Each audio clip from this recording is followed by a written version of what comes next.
Olá, que a graça do nosso Senhor e Salvador Jesus reine em nós. Amém? O Salmo 134, nos diz assim: Bendizei ao Senhor, vós todos servos do Senhor, que assisti na casa do Senhor nas horas da noite. Erguei as mãos para o santuário e bendizei ao Senhor. De Sião te abençoe o Senhor, Criador do céu e da terra. Portanto, o Salmo 134 é um salmo que convoca o povo de Deus ao momento de culto para bendizer ao Senhor na casa do Senhor. E estamos nesses dias sem o privilégio de ir à casa do Senhor, mas temos ao mesmo tempo o privilégio de adorar o Senhor. Jesus conseguiu para nós esse privilégio, que nós podemos louvar, bendizer o Senhor em qualquer lugar. Não existe um lugar específico. É certo que temos saudade da casa do Senhor, mas vamos, mesmo assim com saudade, prestar um culto alegre, um culto na presença do nosso Deus, o Deus santo e verdadeiro. Por isso eu quero convidá-lo para nós orarmos juntos nesse instante. Dou as boas-vindas a todos vocês que estão nos acompanhando e fazendo parte desse momento, deste culto ao nosso Deus. Vamos orar? Amado, bondoso Deus, nós queremos agradecer pela semana que se encerra e pela nova que se inicia, pelos desafios que nós temos. Gratos porque até aqui o Senhor nos conduziu, nos abençoou, direcionou nossas vidas. Ó Deus, guardou as nossas famílias, tem nos preservado. E queremos, ó Deus, nessa nova semana, ter o cuidado paternal do Senhor sobre nós. Que o Senhor nos abençoe nesse momento de adoração, nesse momento em que nos ajuntamos no nome de Jesus. Seja bondoso para conosco, aceita, Senhor, nossa adoração, perdoe nossos pecados e fale aos nossos corações, pois oramos pedindo perdão para os pecados, no nome santo e precioso de Jesus. Amém. Amém. Quero também, nesse instante de início de culto, louvar o Senhor. É o que nós vamos fazer nesse momento, com um cântico de adoração ao nosso Deus bendito nesse início de culto. Vamos lá, vamos louvar o Senhor. Se você está aí na sua casa e você tem a sua Bíblia com você, agora nós vamos cantar o hino 116, que chama União com Deus.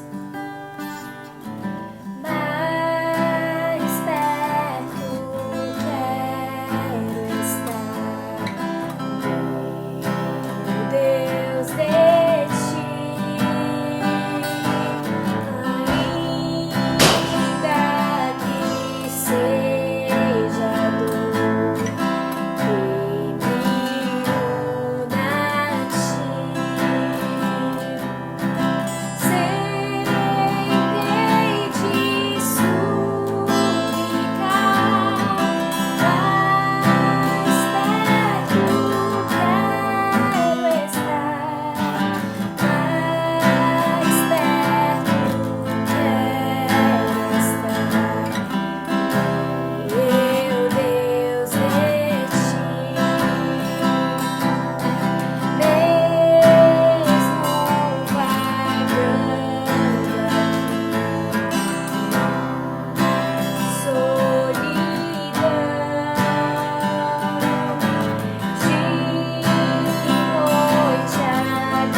Muito bem, nós somos povo de Deus, chamados, salvos em Cristo Jesus, mas ainda sujeitos às nossas falhas.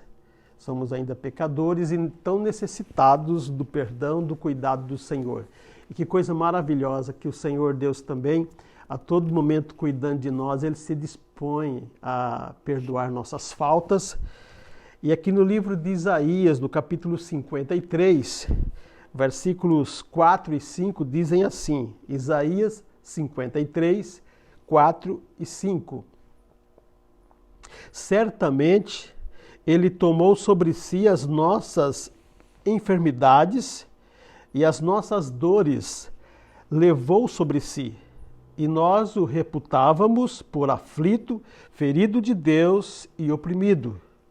Mas ele foi traspassado pelas nossas transgressões e moído pelas nossas iniquidades.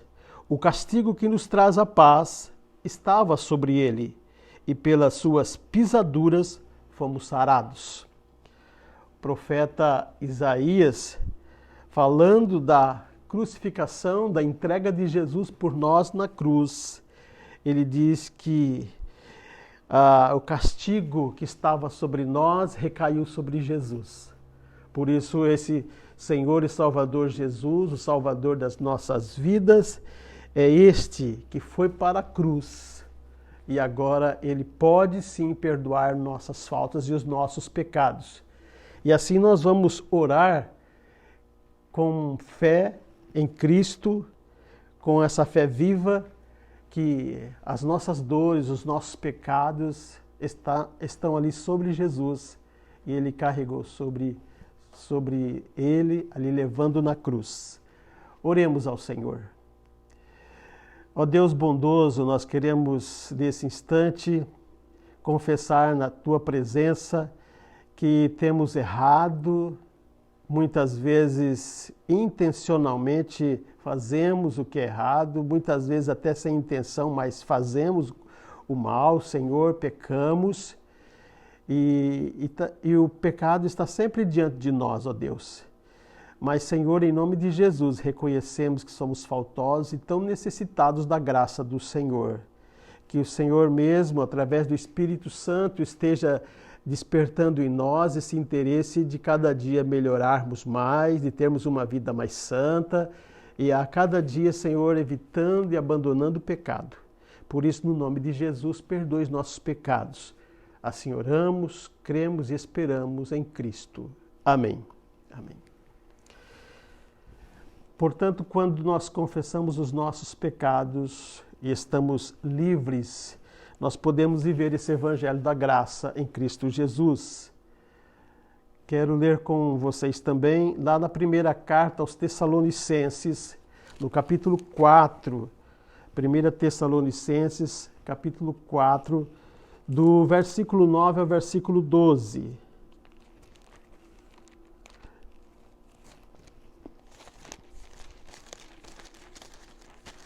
Primeira Tessalonicenses, carta do apóstolo Paulo aos Tessalonicenses, capítulo 4, do versículo 9 ao versículo 12.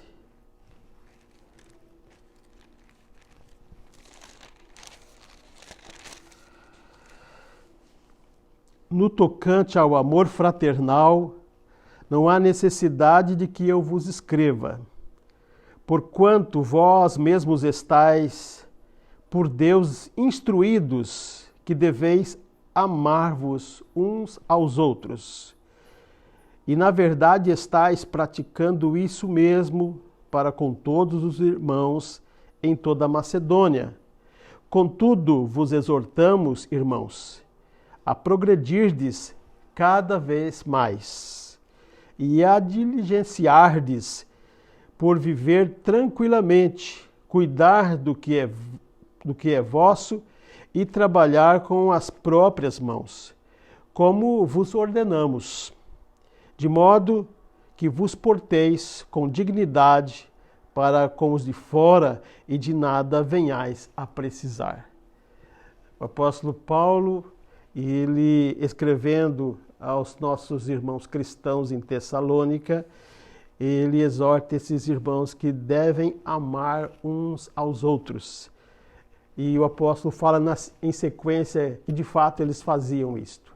Isto é um exemplo para todos os cristãos, é uma ordem de Jesus, e nós vemos essa instrução nesse texto também através dos lábios do apóstolo Paulo, quando ele foi inspirado pelo Espírito Santo a dizer, né, para nós que devíamos, aliás, deveis amar uns aos outros. Que assim possamos levar nossa vida cristã na prática do amor, no cuidado para com os nossos irmãos. Vamos louvar o Senhor nesse momento. Nós faremos um momento de adoração, de louvor ao Senhor com cânticos. Vamos agora adorar o nosso Deus com esses cânticos. E esse primeiro cântico fala que o nome do nosso Deus é um lindo nome. E ó quão lindo esse nome é. E agora, nesse momento de adoração, que você possa ser intencional nas palavras que você vai cantar agora, nas canções, e declarar e louvar o nome do nosso Deus, e dizer que Ele é lindo, que Ele é formoso, e que não há nome igual ao nome dEle. No início eras a palavra, com Deus o Altíssimo,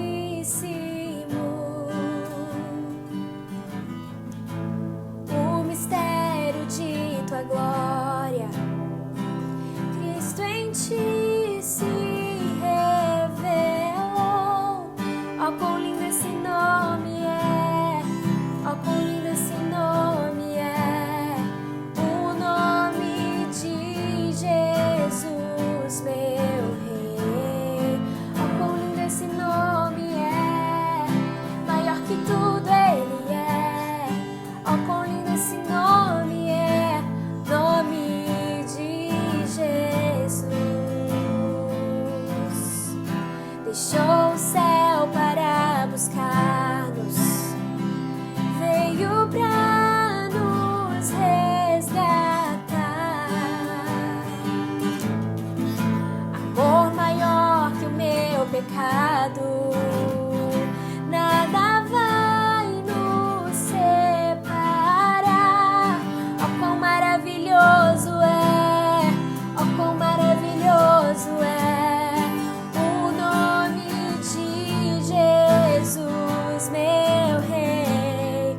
Ó quão maravilhoso é, maior que tudo Ele é. Ó quão maravilhoso é o nome de Jesus.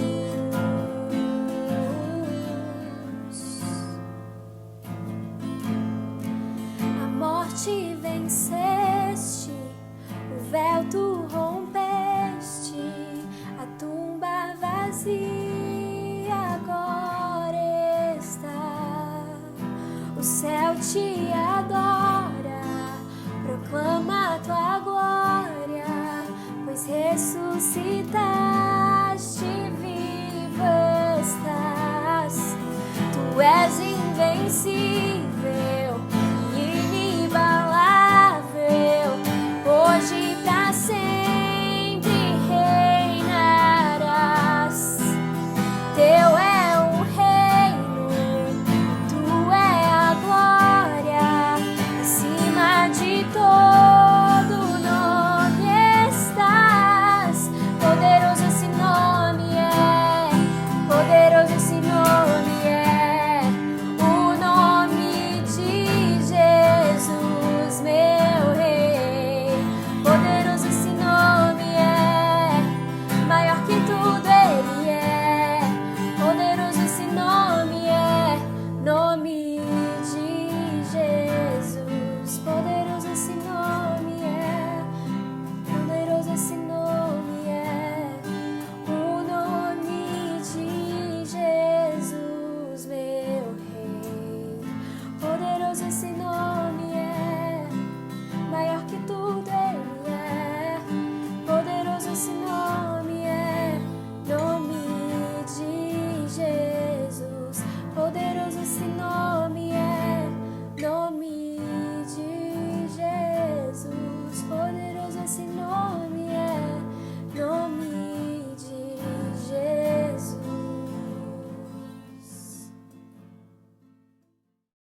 Essa próxima canção fala que o nosso Deus ele é formoso, não há nenhum Deus como Ele, e que a graça dele nos invade. É por isso que nós queremos ir e espalhar e mostrar a luz dele para o mundo.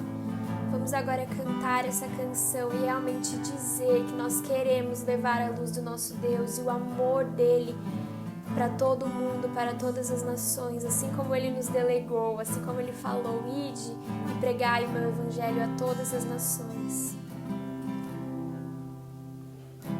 Senhor, formoso és, tua face eu quero ver, pois quando estás neste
tua palavra ao mundo eu deixarei brilhar. Me ajude, ó Deus, viver só para ti. Minha coroa eu deixo aos teus pés pra me lembrar que a recompensa é a tua glória vive em mim. Acende a chama, ó Pai, que uma vez aqui brilhou. Vem limpar, brilhar, resplandecer o meu primeiro amor. Acende, acende a chama, ó Pai, que aqui uma vez brilhou. Vem limpar, brilhar, resplandecer o meu primeiro amor. Tua palavra ao mundo eu deixarei brilhar. Me ajuda, ó Deus, viver só para ti. Minha coroa eu deixo aos teus pés pra me lembrar que a recompensa é a tua glória vive em mim. Tua palavra ao mundo eu deixarei brilhar. Me ajude, ó Deus, viver só para ti. Minha coroa eu deixo aos teus pés pra me lembrar que a recompensa é a tua glória vive em mim. Que a recompensa é a tua glória vive em mim. Obrigada, Senhor, porque nós temos a enorme recompensa de viver com a Tua glória, Pai. Nós podemos sentir a Tua presença, Deus. Nós podemos ter livre acesso a Ti. Nós podemos nos relacionar contigo, ó Pai, e termos uma intimidade com o Senhor, ó Pai. Obrigada porque o Senhor nos dá, ó Pai, de graça, ó Pai, o Teu amor. O Senhor nos dá de graça, Pai, o Teu cuidado. E não podemos fazer nada, Pai, para retribuir, ó Pai, apenas louvar e engrandecer o Teu nome. É por isso que somos tão gratos, Jesus. É por isso, Deus, que nós te rendemos louvor e adoração, porque nós te amamos e nós somos gratos, Jesus. Abençoa-nos e prepara os nossos corações para a palavra e também vem estar nos tocando, nos abençoando durante essa semana que está por vir. É no nome santo de Jesus que eu te oro e eu te agradeço. Amém. Amém.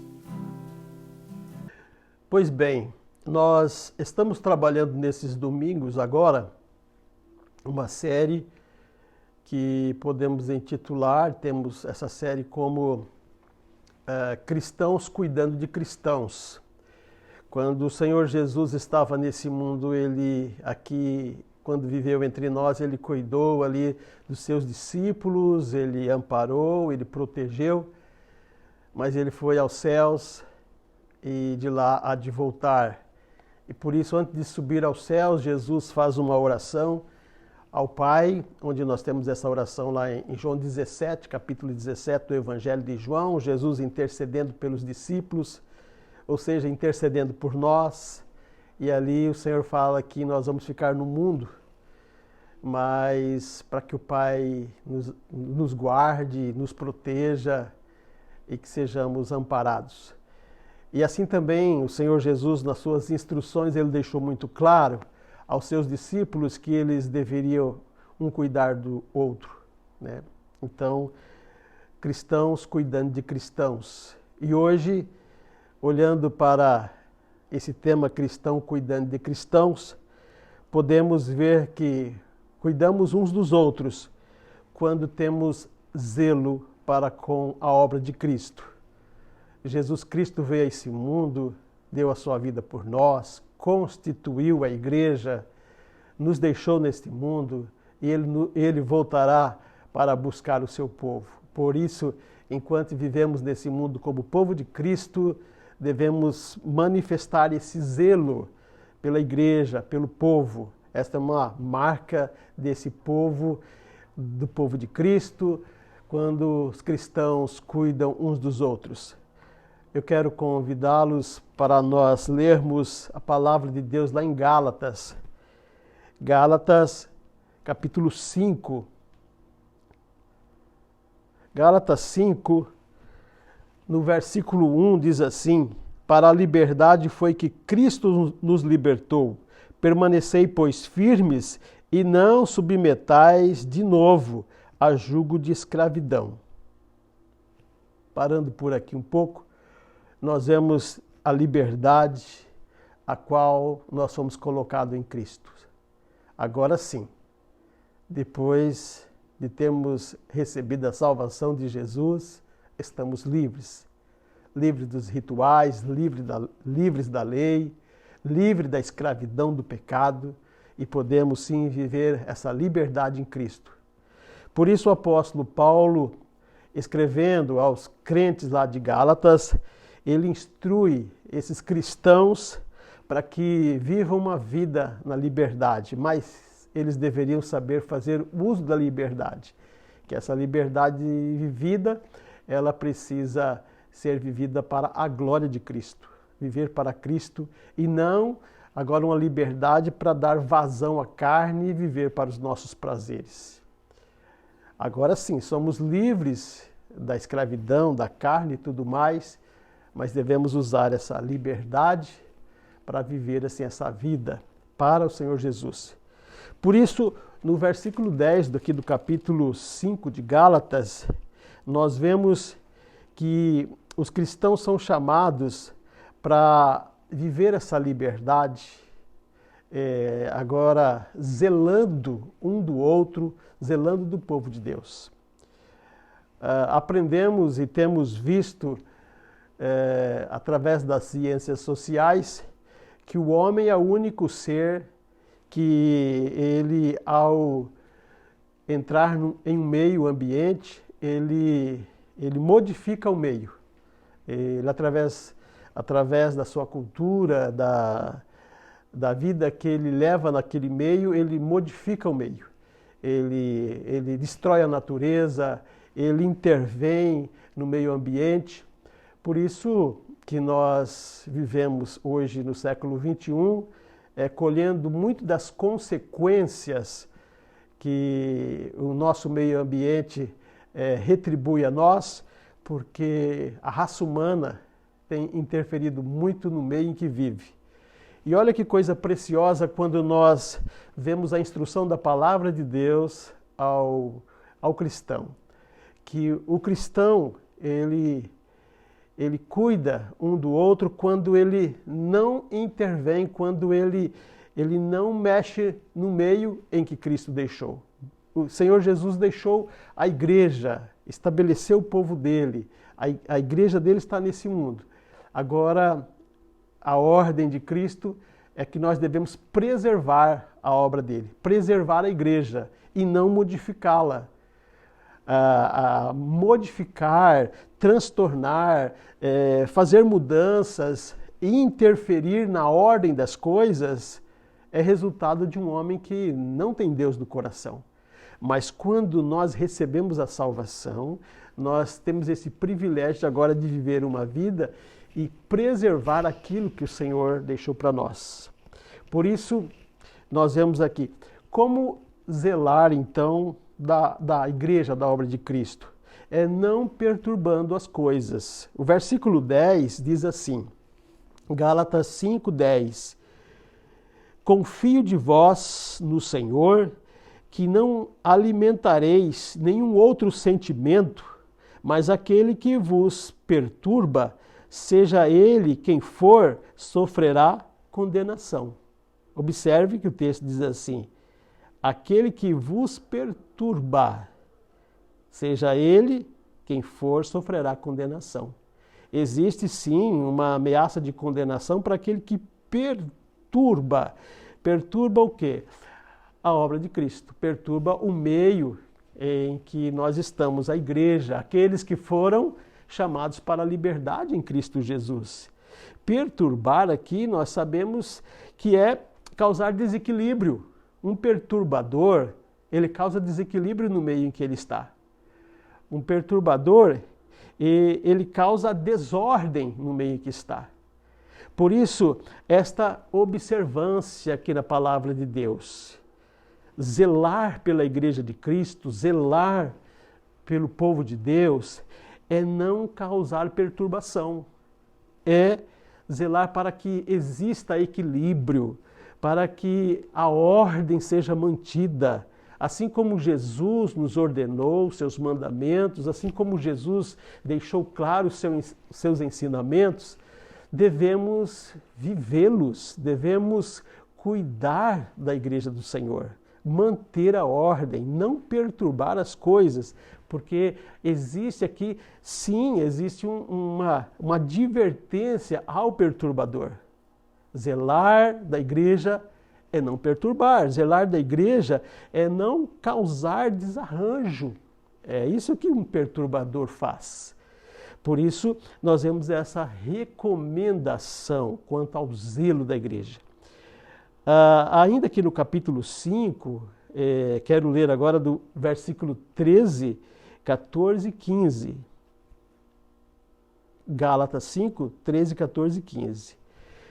Porque vós, irmãos, fostes chamados à liberdade, porém não useis da liberdade para dar ocasião à carne. Sede antes servos uns dos outros, pelo amor. Porque toda a lei se cumpre em um só preceito, a saber, amarás o teu próximo como a ti mesmo. Se vós, porém, mordeis e devorais uns aos outros, vede que não sejais mutuamente destruídos.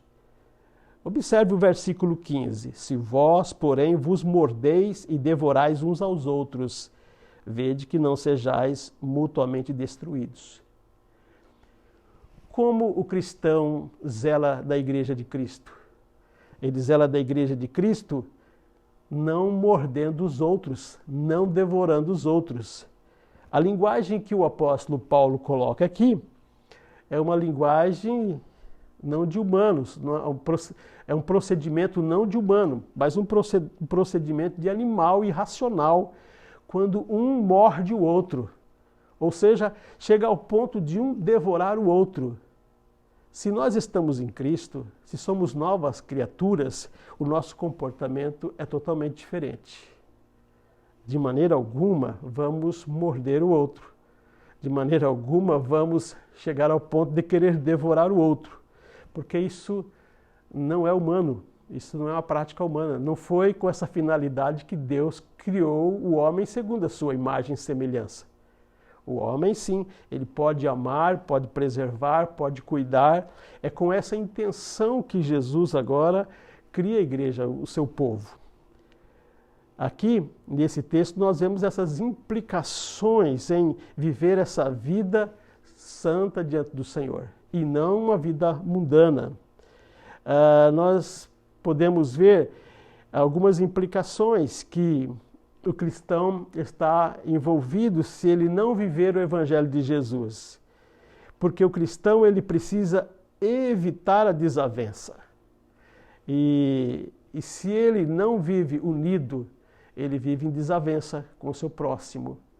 E o cristão, ele é capacitado agora pelo Espírito Santo a viver uma vida de união, andar junto, amar o próximo. O cristão, ele é capacitado pelo Espírito Santo a manter a comunhão. Então, morder um ao outro não é coisa de gente que tem o Espírito Santo do Senhor, porque onde existe o Espírito Santo, existe a preservação, o cuidado um com o outro. Como já fiz a afirmação, quem morde o outro é bicho.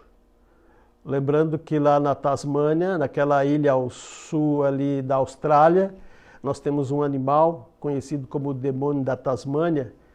Esse animal, por volta de 1900, ali da década de 1990, ele estava já chegando à extinção. Por quê? Porque sempre é um animal forte, mas um animal que tem uma mordida muito forte, e o fato deles viverem alimentando-se de carniça e mordendo um ao outro, eles provocavam doenças, um tipo de câncer surgiu entre esse animal, a ponto da população ir assim à redução drasticamente. A preocupação dos ambientalistas que esses animais estavam à beira da extinção.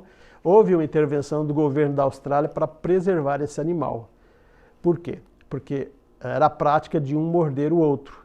Como diz as Sagradas Escrituras, se viver uma vida assim, a destruição é certa. Mas a Igreja de Jesus ela é preservada, porque o Espírito Santo coloca no coração dos cristãos essa disposição de amar, de cuidar um do outro. Também nós vemos aqui, a palavra de Deus ensina-nos que nós devemos, além de amar, de cuidar um do outro, nós devemos evitar a provocação. Zelar da igreja, zelar do povo de Deus, é evitar provocações. Aqui no capítulo 5 da carta de Gálatas, o versículo 26 da palavra de Deus diz assim: não vos deixemos possuir de vanglória, provocando uns aos outros, tendo invejas uns dos outros. Ou seja, nós não devemos provocar um ao outro. Então, como cuidar da igreja, como cuidar do povo de Deus, evitando as provocações? Provocação é coisa da carne, provocação é coisa do mundo. A provocação, ela tem como finalidade de levar a pessoa a perder o equilíbrio. A provocação tem como finalidade de provocar insultos. A provocação tem como finalidade de menosprezar, de ridicularizar a pessoa, de menosprezar. Quando uma pessoa procede assim com provocações, diz o texto aqui também, que essa pessoa é possuída de vanglória.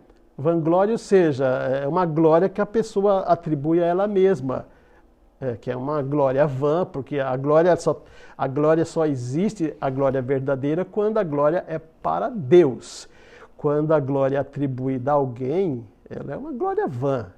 Então, como é que o homem se expressa através de uma glória vã? Quando ele se acha melhor que o próximo, ele se acha melhor que o outro. E a provocação é uma prática de vida onde alguém se acha melhor que o outro. Por isso que ele provoca, por isso que ele insulta o próximo. A palavra de Deus diz assim: preservar a igreja é quando evita-se provocações. A provocação, ela é fruto, como diz aqui esse versículo 26 de Gálatas 5, ela é fruto da inveja. Ou seja, a pessoa às vezes tem inveja da outra pessoa e por isso ela provoca para essa pessoa se desestabilizar, para essa pessoa fazer coisas que ela possa ficar ridicularizada. O que implica nesse versículo é que e quando a pessoa provoca uma a outra, ela está esquecendo que aquela pessoa é a imagem e semelhança do Criador. O cristão não pode provocar o outro porque ele não é melhor que o outro cristão. O dom que ele tem não é um dom melhor do que o do irmão. Por isso o irmão não está abaixo dele. Se eu provoco, se eu menosprezo alguém, eu estou achando que ele é inferior a mim.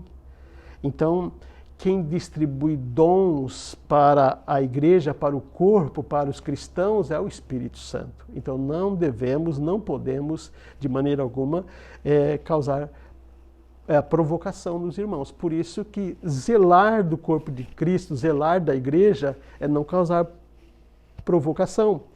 Porque quem causa provocação está julgando. E não compete a nós, o cristão, julgarmos.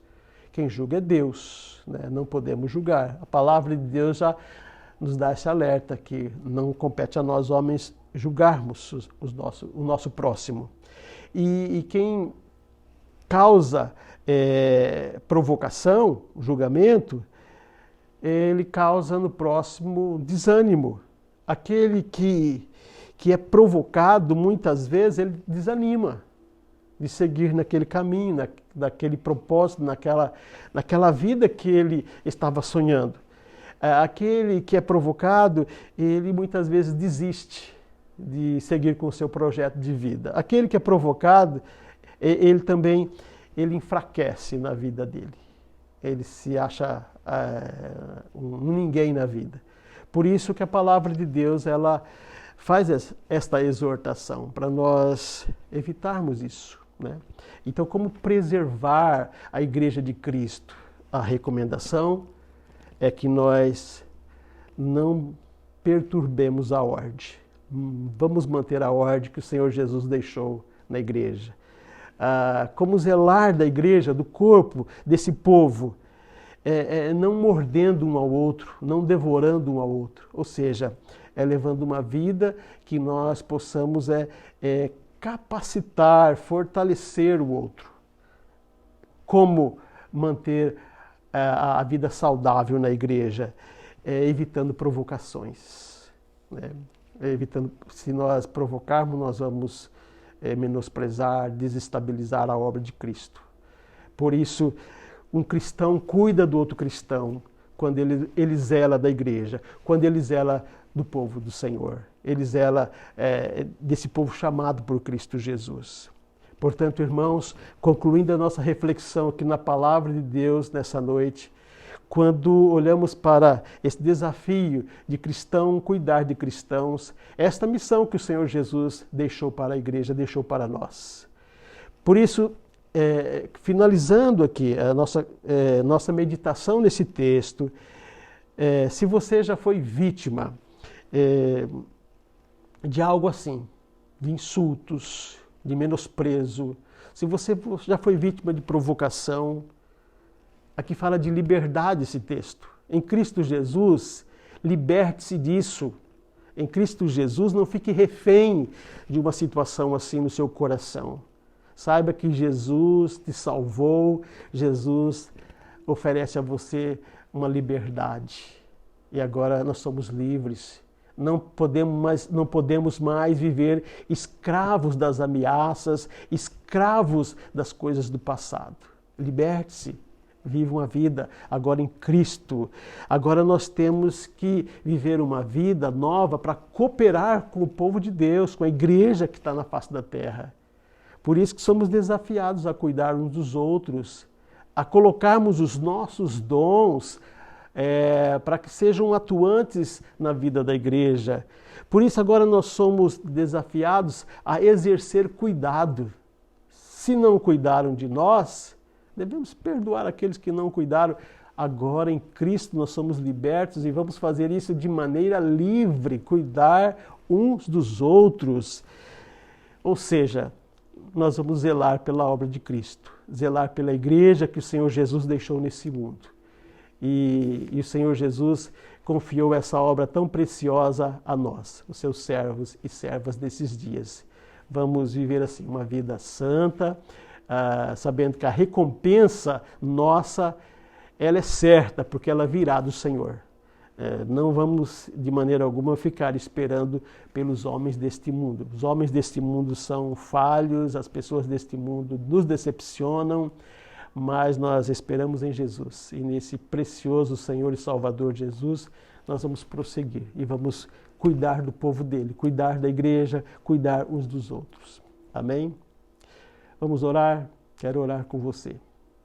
Pai, queremos agradecer pela Tua palavra, que é tão rica em nos ensinar para nós vivermos esses dias para a Tua glória.